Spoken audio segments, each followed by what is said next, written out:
फिर फातमी खिलाफत कायम हुई।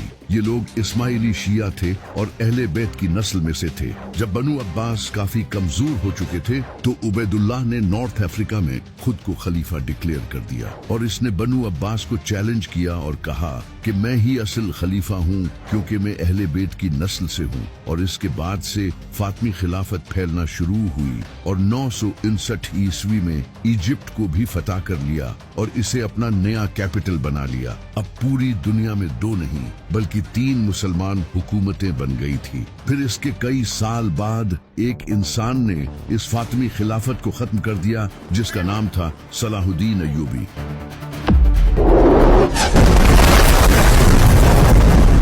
और इसके बाद अय्यूबी खानदान की हुकूमत आई और इस तरह वो अजीम खिलाफत अब टुकड़ों में बंट चुकी थी और मुसलमान हुकूमतें एक दूसरे की ही दुश्मन बन चुकी थी।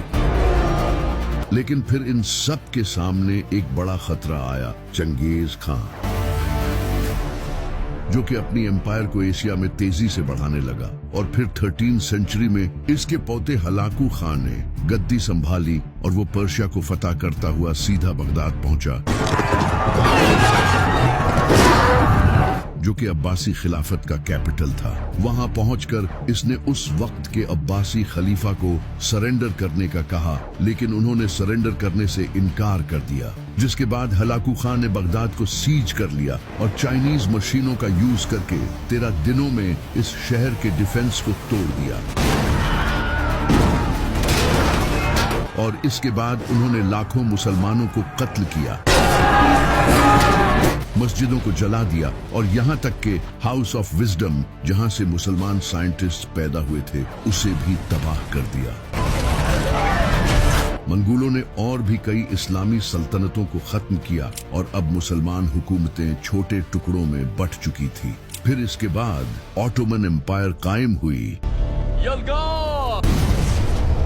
और एक बड़ी इस्लामी एम्पायर बनी जो कि उस वक्त की सबसे पावरफुल इस्लामिक एम्पायर थी। और इनके लीडर्स को मुसलमान अपना लीडर मानने लगे थे और अभी भी हुकूमत मुसलमानों के पास थी। यहाँ तक कि फिलिस्तीन भी ऑटोमन एम्पायर के अंडर था।